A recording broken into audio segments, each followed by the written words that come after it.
विद्यालय परिवार का यही लक्ष्य है कि जो बच्चे यहाँ पढ़ रहे हैं उनके गार्जियन को ऐसा कभी न लगे कि मेरा बच्चा कोटा और बेंगलोर में रह करके वाटिका स्कूल जो है जी सर यह वास्तव में बच्चों के बचपन को जी सर जीवंत करने का काम कर रहा है। स्कूल में खास ये लगा कि ये स्कूल गांव में है जी। और गांधी जी हमेशा कहते थे कि भारत की आत्मा गांव में बसती है और गांव में भी इतना अनुशासन में बच्चों को रख के कोई निजी विद्यालय इस तरह की क्वालिटी गुणवत्तापूर्ण शिक्षा देगा, ये हमको हर जगह देखने को हिंदी का पोएट भी हूँ तो मैं शहर के रूप में मैं कह दूँ अगर आप कहें तो जी जी बिल्कुल। गंगा की कसम राबी की कसम, गंगा की कसम राबी की कसम, जमुना का मुआना बदलेगा, कुछ गार्जियन बदलें, कुछ हम बदलें, कुछ जमाना बदले। आप देख रहे हैं यहाँ पे कुछ फंक्शन हुआ था जो कि एनुअल फंक्शन है और आज हम लोग मौजूद हैं मोहम्मदपुर में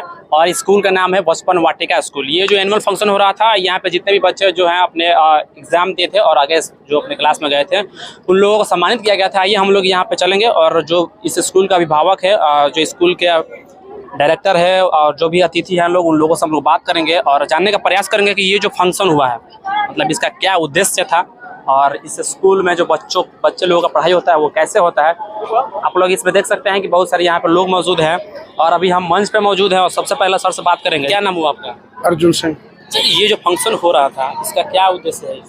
बच्चे बचपन वाटिका स्कूल के स्कूल में जो पढ़ाई अच्छा से होती है उसके बारे में बताया जा रहा है। जी सर, आपका स्वागत है। धन्यवाद सर जी, ये जो फंक्शन हुआ है उसके बारे में पहले थोड़ा सा बता दीजिए। आज यह जो प्रोग्राम किया गया है मैं तो बहुत ही प्रभावित हुआ हूँ इसे देख करके कि इतने छोटे से गांव में और इस प्रकार के माहौल को बना देना यह अपने आप में काबिले तारीफ है। मैं धन्यवाद देता हूँ यहाँ के संचालक और यहाँ के सभी शिक्षकों को। अच्छा, ये जो बच्चे अभी क्लास में उत्तीर्ण हुए हैं उन लोगों को जो सम्मानित किया गया है तो क्या आगे मतलब यहाँ की जो व्यवस्था है जो पढ़ाई के बारे में उसके बारे में थोड़ा बताइए। विद्यालय परिवार का यही लक्ष्य है कि जो बच्चे यहाँ पढ़ रहे हैं उनके गार्जियन को ऐसा कभी न लगे कि मेरा बच्चा कोटा और बेंगलोर में रह करके नहीं पढ़ा है, उनको ऐसा महसूस हो कि मेरा बच्चा बेंगलोर और कोटा में ही पढ़ता है। उस प्रकार की शिक्षा देने की कार्य किया जा रहा है। मेरी सबसे अधिक कोशिश और विद्यालय परिवार की कोशिश इसी पे रहती है जो बच्चे कमजोर हैं उन पे कि वो बच्चे कैसे स्टार बने। जी बिल्कुल, कहीं ना कहीं शिक्षक है कि ये भी उद्देश्य होना चाहिए कि जो बच्चे कमजोर है उनको आगे बढ़ाया जाए। जो लड़का तेज है वो लोग को तो एक बार में ही अपना कैच कर लेगा लोग। चलिए हम थोड़ा सा और आगे बढ़ते हैं और फैज सर से बात करते हैं। वो भी आते हैं। फैज सर यहाँ पूरा फंक्शन में मौजूद थे और सभी बच्चों को ये भी पुरस्कृत किए हैं। जी सर, कैसा लगा आपको यहाँ आके? यहाँ आके बहुत ही खुशी महसूस हो रही है मुझे, चूँकि बचपन वाटिका स्कूल जो है जी सर, यह वास्तव में बच्चों के बचपन को जी सर जीवंत करने का काम कर रहा है। यहाँ इस बचपन वाटिका परिसर में क्वालिटी एजुकेशन के साथ साथ बच्चों को संस्कार, उनकी नैतिकता, बच्चों के अंदर राष्ट्रवाद का भाव प्रेम भरा जा रहा है। क्योंकि कहा जाता है कि बच्चे देश के भविष्य होते हैं, तो वास्तव में यहाँ बच्चों का भविष्य बनाया जा रहा है और आने वाले समय में ये बच्चे इस राष्ट्र को, इस देश को मजबूत करने का काम करेंगे। सर, अगर बात की जाए बच्चों के बारे में तो उन लोगों के लिए अगर कुछ आपका राय है तो आप क्या कहना चाहिए कि बच्चों से और बच्चों के पेरेंट्स बच्चों को तो मैं यही सलाह दूंगा कि ज़्यादा से ज़्यादा बच्चे पढ़ाई पर, खेल पर, बच्चे अपनी बहुमुखी प्रतिभा को उभारने के लिए समय दें। बच्चे जो है आजकल ज़्यादा नशा का शिकार हो जा रहे हैं, बच्चे ज़्यादा मोबाइल का उपयोग कर रहे हैं।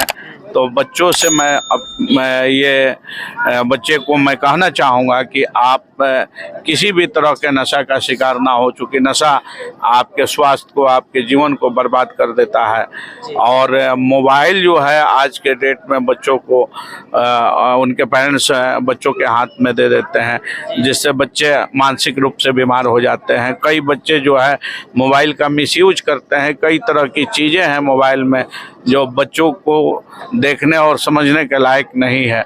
इसलिए अभिभावकों को मैं कहना चाहूँगा, अभिभावक से, पेरेंट्स से अपील करना चाहूँगा कि आप बच्चों के हाथ में मोबाइल ना दे तो बेहतर होगा। अगर देते हैं किसी पढ़ाई लिखाई से संबंधित किसी चीज़ को देखने के लिए, तो उतना देर तक आपको स्वयं अपने बच्चे के साथ रह के उस चीज को दिखाना होगा। अन्यथा आने वाले समय में मोबाइल का लत बच्चों को लग जाएगा तो बच्चे मानसिक रूप से बीमार हो जाएंगे, उनके आंखों की बिनाई चली जाएगी, आंखों की रोशनी चली जाएगी। तो ये बच्चे कल देश के भविष्य हैं, राष्ट्र निर्माता हैं, राष्ट्र का निर्माण नहीं कर पाएंगे, देश के भविष्य नहीं रह पाएंगे। जी बिल्कुल, सर का कहना सही है। सर अगर हम लोग बात करें तो आप भी एक स्कूल चलाते हैं और इस स्कूल में भी आप आए हैं, तो इस स्कूल में आपको क्या खास लगा सर? इस स्कूल में खास ये लगा कि ये स्कूल गांव में है जी। और गांधी जी हमेशा कहते थे कि भारत की आत्मा गांव में बसती है, और गांव में भी इतना अनुशासन में बच्चों को रख के कोई निजी विद्यालय इस तरह की क्वालिटी गुणवत्तापूर्ण शिक्षा देगा, ये हमको हर जगह देखने को नहीं मिलती है जो यहाँ देखने को मिल रही। और यहाँ के शिक्षक भी हमको दिख रहे हैं कि इनके अंदर भी बहुत ही क्वालिटी है और शिक्षा के प्रति, बच्चों के प्रति इनकी जवाबदेही हमको देखने को मिल रही है। चलिए अब हमारे साथ मौजूद हैं सर्वोदय शिशु मंदिर जो स्कूल है, उनके प्रिंसिपल साहब मौजूद हैं। जी सर, क्या नाम हुआ आपका? मेरा नाम देवराज प्रसाद सुशील कुमार। जी सर, आप भी एक स्कूल चलाते हैं और आप यहाँ आए हैं इस स्कूल के एनुअल फंक्शन में, यहाँ आके आपको कैसा लगा सर? यहाँ आकर के हमको बहुत अच्छा लगा, काफ़ी आनंदमय कार्यक्रम हुआ।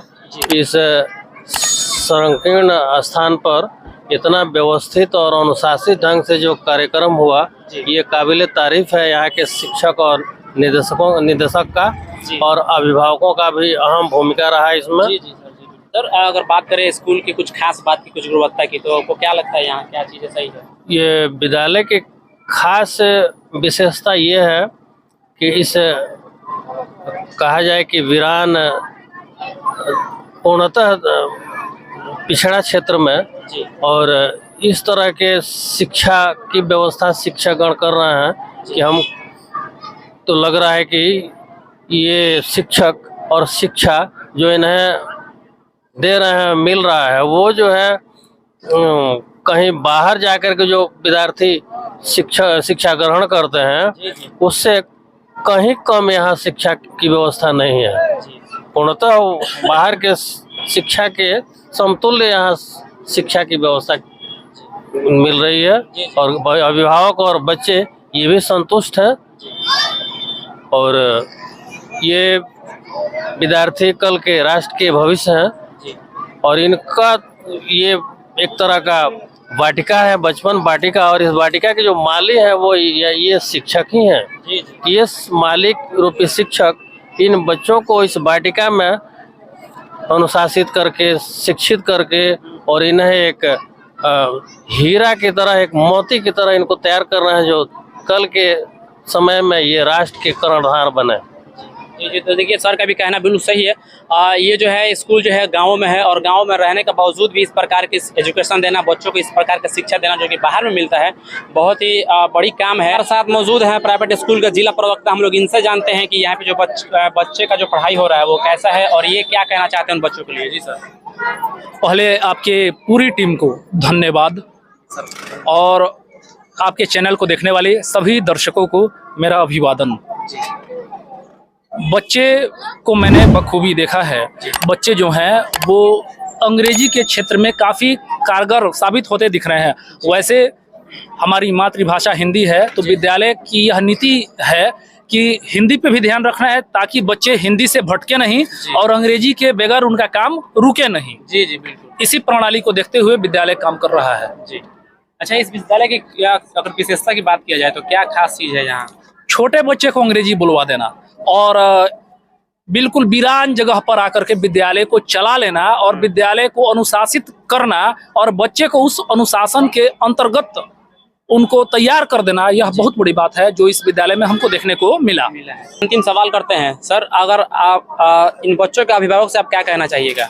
मैं तो यही कहूँगा, चूंकि मैं एक हिंदी का पोएट भी हूँ, तो मैं शायर के रूप में मैं कह दूँ अगर आप कहें तो। जी जी बिल्कुल। गंगा की कसम राबी की कसम, गंगा की कसम, राबी की कसम, जमुना का मुआना बदलेगा, कुछ गार्जियन बदलें, कुछ हम बदलें, कुछ जमाना बदलेगा। क्या बात है, बहुत ही अच्छा। अभी आप लोगों ने सर को सुना और सर का जो संदेश है वो काफी अच्छा है।